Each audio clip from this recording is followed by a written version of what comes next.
this to change your life? Communication. What is communication without violence? How do we really communicate even where we are angry without being violent with one another?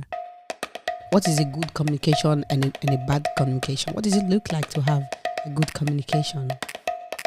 How do you handle it when you have people around you who are very violent in their way of communicating and who's not ready to change their way of communicating even when you told them?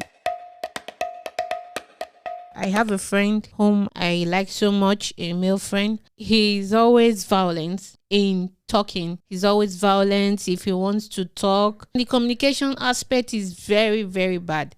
I make him understand that talking to me like this, it's a no for me. You understand?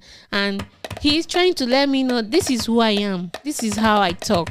This is how I react. I try to communicate with him. This is not how to communicate. You need to calm down. Tell me what you in a calm way. He's still insisting that I should understand that he is who he is, that he cannot change. He's telling me that it's who I am. This is how I grew up. I cannot change.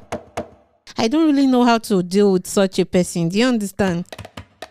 A good communication can bring change to the particular person you are communicating, but I think he resists that change. He doesn't want to take it. Trauma can lead to bad behavior, a bad communication. This bad communication could provoke also violence. You just start communicating with people anyhow, with anger, without even paying attention to what you are communicating to people could provoke in people. And this could provoke a lot of violence. It could provoke violence. And this violence can also come from trauma that has not been treated. You don't make the difference between good and bad. Everything seems to be normal for you. It's because you are traumatized. It can modify you. It can completely change who you are if you don't deal with it. And this violence can come from different experience, but from our own experience of trafficking, of migration, of cultural education, stress, rejections, and lack of affections that we all went through can provoke these traumas in us. And lack of acknowledgement. We just don't care anymore. We just don't pay attention anymore. We just see everything to be normal. We don't acknowledge it to be something. Lack of emotional follow-up, could also provoke all these things. We've never had the possibility to be backed up emotionally. Problem of banalization. You can just see everything to be normal. You banalize everything. It's not a big deal. You begin to see things very differently. It's because these traumas, this violence provoked by trauma have not been treated. And violence is something that takes you by surprise. You are not born with it, but he came with surprise.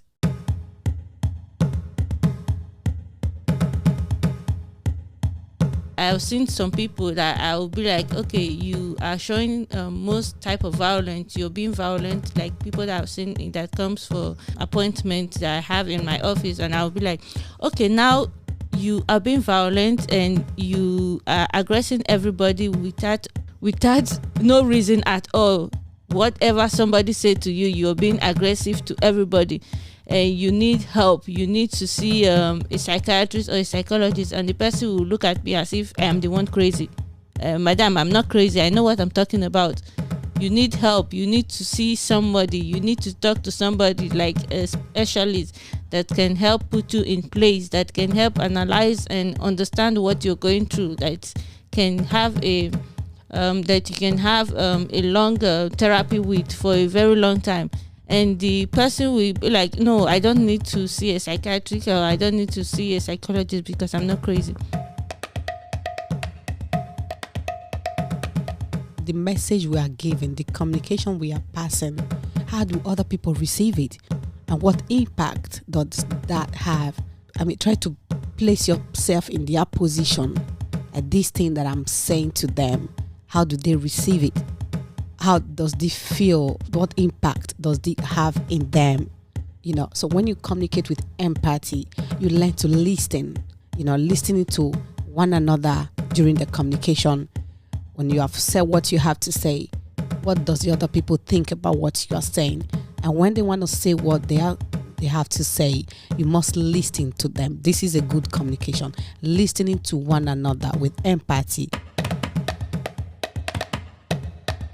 Sometimes the things we say to people could have a lot of impact. Screaming while communicating does not really make any sense. We could communicate with one another without screaming, without fighting, without insulting one another. But do you know that in our community, people always scream when they communicate, and they say, yeah, but this is the way I talk. It's the way you talk. Yes. But how does this feel with other people? Does the way you talk make other people happy? Do they make them okay? Screaming while communicating. Screaming is not a way of communication.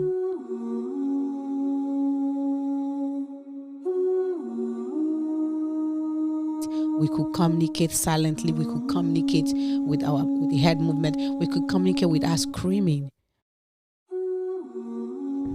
Communication, sometimes where you're going through a lot or you're going through a particular problem and you want to communicate with someone, you go to somebody, try to express your feelings or communicate with them. You want them to encourage you. Then you explain yourself to them.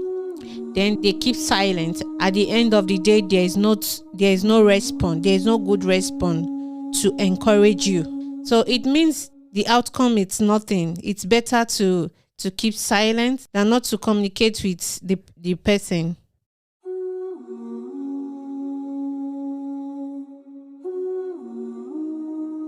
When it's becoming too overwhelming for me, instead of me saying what I want to say, I just keep silent. I allow the moment pass, but I just go past the stage of where that anger, that fear, that the emotions that I'm feeling, I try to go past all that, and I just, especially when it's to do with somebody that is close to me or somebody that I have really known. You can also show your emotion for that person to feel like, yeah, your response to my communication or to my questions or to my demand, it's not working. It hurts. That's what the emotion comes out. It could be anger at that moment. It could be fear. It could be tears. So this is where the emotion aspect comes in. But how do you show this emotion also? There's so many ways to tell people that we are hurt without throwing a bomb, without fighting, without screaming. But that thing you said hurt me. I felt bad when you said that. You see, and this is a way of communicating with someone, learning how to communicate with people without violence. Even while we are hurt, there's so many ways to handle that. In our community, our communications are so violent with one another. Sometimes it's knowing and unknowingly. This is where it comes in that you have to place yourself in the position of others and say, if it were me, how do I feel? How will I feel? If somebody talk to me like this, how will I feel? If somebody do this to me, how will I feel? Placing yourself in the position of others. 7 days to change your life.